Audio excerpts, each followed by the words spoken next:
Jamaah Jumat yang dirahmati Allah Subhanahu wa taala. Peristiwa yang berlangsung di berbagai penjuru Indonesia beberapa minggu terakhir menggambarkan tentang bagaimana konsep Republik Demokrasi Pancasila dipraktikkan di Indonesia tercinta. Bentuk negara sebagai republik diputuskan oleh para pendiri bangsa kita melalui sebuah mekanisme musyawarah pada hari Selasa 10 Juli 1945. Saat itu ada 60-an lebih anggota BPUPKI, Badan Penyelidik Usaha Persiapan Kemerdekaan Indonesia, yang hadir dalam sidang sejak siang hari, dan beberapa di antaranya menyampaikan pendapat tentang negara sing arep merdeka kuwi bentuke apa. Kira-kira sekitar waktu asar, pendapat terakhir disampaikan dari namanya Ki Haji Ahmad Sanusi, ulama dari Sukabumi, dan di antara pendapat beliau adalah bahwa agama Islam yang diwajibkan itu adalah mengangkat pemimpin. Tentang bagaimana bentuk kepemimpinannya, bentuk negaranya seperti apa, itulah yang sedang dibahas pada forum itu. Setelah musyawarah pendapat disampaikan, kemudian Kiai Haji Abdul Kahar Muzakir, ulama Jogja, kelahiran Gunung Kidul, rektor UII pertama, kemudian mengatakan sebagai berikut, mengingatkan kepada seluruh anggota BPUPKI. Kata beliau, oleh karena itu saya mohon kepada Paduka tuan-tuan sekalian, sukalah tuan-tuan berdiri di hadirat Allah Subhanahu wa taala untuk meminta doa. Jadi setelah musyawarah mau dipilih, mau di-vote bentuk negara apa yang akan jadi Indonesia itu. Kemudian pimpinan sidang Kanjeng Raden Tumenggung Rajiman Kedhia Diningrat, makamnya di Jalan Magelang Utara Terminal Jombor, mempersilahkan Ki Bagus Hadikusumo, Ketua Umum Muhammadiyah kelima, untuk memimpin doa. Ki Bagus berdiri kemudian mengatakan Al-Fatihah. Dibacakan Fatihah kemudian dipilih. Hasilnya dari 64 surat suara, 55 orang memilih negara republik, 6 orang memilih kerajaan, 2 orang memilih bentuk lainnya, dan 1 surat suara kosong. Maka demikianlah takdir 10 Juli 1945 Indonesia menjadi sebuah negara republik yang kepemimpinannya melibatkan partisipasi masyarakat dan bukan bentuk kerajaan. Hadirin dirahmati Allah Subhanahu wa taala, sekelumit kisah tersebut menggambarkan para pendiri bangsa yang sadar penuh bahwa ajaran Islam itu ada cocoknya dengan ajaran demokrasi. Sedikitnya ada 5 prinsip yang berkesesuaian antara demokrasi dengan Islam. 1. Prinsip kebebasan atau al-huriyah. 2. Al-musawah atau kebebasan manusia. 3. Karamatul insan, penghargaan terhadap martabat manusia. 4. Al-adalah, keadilan. Dan 5. Asyura atau musyawarah. Peristiwa 10 Juli adalah bentuk musyawarah yang dilakukan oleh para pemimpin kita. Allah Ta'ala berfirman dalam surah Ali Imran ayat 159, Fabima rahmatan minallahi linta lahum. Dan karena berkat rahmat Allah, engkau Nabi Muhammad berlaku lemah lembut terhadap mereka. Walau kunta faddan ghalidhal qalbi, seandainya engkau bersikap keras dan kasar, lang faddu min haulika, maka mereka akan menjauh dari sekitarmu. Fa'fu anhum wastaghfir lahum wasyawirhum fil amr, maka maafkanlah mereka, mohonkanlah ampun mereka, dan bermusyawarahlah untuk urusan-urusan penting kalian. Fa idza azamta fatawakkal 'ala Allah, dan jika engkau telah membulatkan tekad, bertawakallah kepada Allah. Sesungguhnya Allah mencintai, innallaha yuhibbul mutawakkilin, Allah mencintai orang-orang yang tawakal. Musyawarah itu membicarakan perbedaan pendapat yang pasti, sedikit atau banyak pasti menimbulkan luka. Maka lembutnya hati lingtalahum dan sikap saling memaafkan fa'fu anhum menjadi pondasi yang sangat penting dalam sebuah musyawarah. Sementara ketika kebulatan tekad fa'iza azamta atau kesepakatan akan segera diambil, maka pengiring yang paling sempurna adalah tawakal kepada Allah Ta'ala. Itulah yang diingatkan oleh Kiai Haji Abdul Kahar Muzakir dan kemudian dipimpin oleh Kiai Bagus Hadikusumo, membaca Fatihah sebelum pemungutan suara dilakukan. Akan tetapi hadirin dirahmati Allah Ta'ala, pada proses bernegara dan berbangsa, tentu tidak semua pemimpin kita mampu selalu berhati bersih dan bening. Kekuasaan dalam bentuk apapun merupakan ujian bagi siapapun. Dan sekalipun dalam sistem bernegara ada sistem sifat saling mengawasi, check and balances, tetapi sifat serakah manusia selalu membayangi pemilik kekuasaan untuk berbuat curang, korup, khianat, melanggar sumpah, serta memprioritaskan kepentingan diri sendiri dan keluarganya dibandingkan kepentingan rakyat banyak yang dipimpinnya. Pada titik inilah ketika check and balances di antara para pemimpin buntu karena gelapnya mata, tulinya telinga, dan diamnya lisan akibat ketamakan yang menyelubutinya, rakyat diperbolehkan mengungkapkan pendapat di depan publik dalam bentuk protes dan unjuk rasa. Nabi Muhammad SAW bersabda dalam sebuah hadis diriwayatkan oleh Imam Muslim, "Man arada ayyan soha lidhi sultan."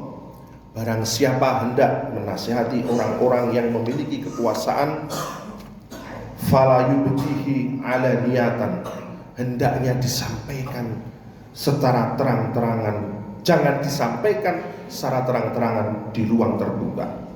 Walakin ya'khudhu biyadihi fayakhlu bihi, tetapi gandenglah tangannya dan menyepilah. Fa in qabila minhu fadaka, jika nasihatnya diterima maka sudah semestinya. Wa illa kana qad atalladzi alaihi, jika nasihatnya tidak diterima, sungguh ia yang menasihati telah menunaikan kewajibannya. Hadis ini secara redaksi tampak seperti larangan untuk mengungkapkan, memprotes secara terbuka. Dan oleh sebagian kecil umat Islam, hadis ini menjadi dasar untuk tidak larangan demonstrasi. Tapi kalau kita lihat tafsir, syarah, penjelasan Imam Nawawi tentang hadis ini, seorang ulama besar yang dihormati oleh seluruh mazhab dalam Ahlus Sunnah, maka isinya justru sebaliknya.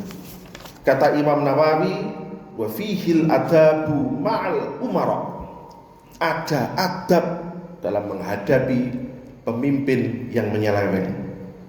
Wa lutfu bihim wa wa'dhuhum sirran, bersikap lembut kepada mereka dan menasihati secara privat, secara rahasia, secara diam-diam. Wa tablighuhum ma yaqulun nas fihim liyaknafu anhu, dan menyampaikan aspirasi masyarakat kepada mereka supaya mereka mengoreksi kesalahan. Wa hadza kulluhu idza amkana dzalik, semua itu dilakukan jika kondisinya memungkinkan. Fa illam yumkinil wa'dhu sirran wal ingkar, tetapi kalau menasihati secara pribadi itu tidak mungkin dilakukan, atau kita sebagai rakyat kira-kira tidak bisa membantahnya, fal yaf'alhu alaniyatan, maka ingatkanlah mereka secara terang-terangan, li alla yudhi'a uslul haq, supaya nilai kebenaran tidak disia-siakan. Syarah ini dipahami oleh seluruh ulama-ulama salaf, para sahabat, para tabi'in, sehingga dalam catatan sejarah hampir semua ulama di setiap masa berani memprotes secara terbuka kebijakan para pemimpin. Dan saya pada siang hari ini secara singkat akan memberi contoh bagaimana Sayyidina Umar bin Khattab menghadapi, ketika sebagai Amirul Mukminin menghadapi kritik dari masyarakat. Suatu kali Sayyidina Umar bin Khattab ingin menyampaikan sesuatu yang sangat penting, tetapi terjadi interupsi dari sahabat Sayyidina Salman Al-Farisi. Beliau mengacungkan tangan dan mengatakan, demi Allah, kami tidak akan mendengarkannya. Sayyidina Umar dalam wajah yang sedih, kan ada salah satu sahabat yang tidak kerso mendengarkan beliau, kemudian mengatakan, "Kenapa wahai Salman?" Sayyidina Salman katakan, "Karena Anda mengistimewakan diri Anda dari kami. Masing-masing dari kami hanya diberi sehelai baju, tetapi untuk diri Anda ambil 2 helai baju." Sayyidina Umar bin Khattab dikritik oleh masyarakat, bahkan dari golongan masyarakat yang mulia sesama sahabat, tentang pakaiannya Sayyidina Umar yang diduga melebihi jatah umumnya pakaian orang kebanyakan pada masa itu. Maka Sayyidina Umar meminta putranya untuk berdiri, Abdullah bin Umar. Ketika putranya berdiri, kemudian Sayyidina Umar katakan, "Sebagaimana tuan-tuan ketahui, saya ini bertubuh tinggi, sedangkan kain bagian kita itu pendek. Maka Abdullah pun memberikan kepada saya bagiannya, dan oleh saya dipakai untuk menyambung baju saya." Sayyidina Umar siap dikritik di depan umum dan mampu menjawabnya dengan terang benderang, tanpa kata-kata yang bersayap dan multi tafsir. Ini contoh keteladanan Sayyidina Umar, demokrasi yang ditunjukkan bahkan sejak zaman sahabat. Pada kesempatan yang lain, Sayyidina Umar bin Khattab sedang merembuk keluhan masyarakat Kufah tentang gubernurnya. Masyarakat Kufah itu kalau dapat gubernur yang terlalu lunak, masyarakatnya protes. Dan kalau dapat gubernur terlalu tegas, masyarakatnya juga protes. Sayyidina Umar butuh orang yang bijak untuk bisa diberikan jabatan untuk menjabat gubernur Kufah. Seorang hadirin dalam musyawarah itu kemudian menyahut, "Demi Allah, saya dapat menunjukkan orang yang tepat untuk menjadi gubernur Kufah." "Siapa dia?" tanya Sayyidina Umar. Orang ini mengatakan, "Abdullah bin Umar, putra panjenengan." Apa kata Sayyidina Umar? Beliau marah dan mengatakan, "Demi Allah, bukanlah keridhaan Allah yang kamu tuju dengan ucapanmu itu." Dan Sayyidina Umar memilih orang lain untuk diangkat menjadi gubernur Kufah. Pada kesempatan yang lain, Sayyidina Umar bin Khattab dalam keadaan sakit menjelang wafat karena beliau ditusuk, tetapi beliau belum memusyawarahkan siapa yang akan jadi pengganti beliau sebagai Amirul Mukminin, Khalifah umat Islam. Kemudian Mughirah bin Syu'bah datang dan mendekati beliau. Mughirah mengatakan, "Wahai Amirul Mukminin, saya dapat menunjukkan kepada Anda orangnya yang pantas menggantikan Anda." Mughirah mengatakan, orang itu adalah Abdullah bin Umar. Mendengar itu Sayyidina Umar terlonjak dan beliau katakan, "Aku telah berusaha sekuat tenaga menghalangi keluargaku untuk mengikuti langkahku. Sekiranya aku lolos dengan tulang pokok, tanpa pahala, tanpa dosa, maka sungguh aku benar-benar beruntung dan berbahagia." Kata beliau, Sayyidina Umar, "Tak ada ambisi bagi kami dalam urusan-urusan tuan. Aku tak membutuhkan kekhalifahan, apalagi mengharapkan bagi salah seorang keluargaku. Kalau kekhalifahan itu baik, maka kami telah mendapatkannya.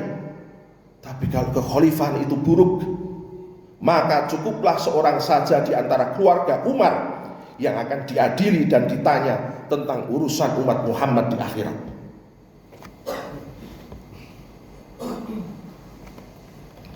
Hadirin dirahmati Allah Subhanahu wa taala. Demikianlah hikmah yang bisa saya sampaikan pada siang hari ini tentang demokrasi Indonesia, tentang relasinya dengan ajaran Islam dan keteladanan Sayyidina Umar bin Khattab dalam kepemimpinan yang demokratis. Semoga bermanfaat bagi kita semua.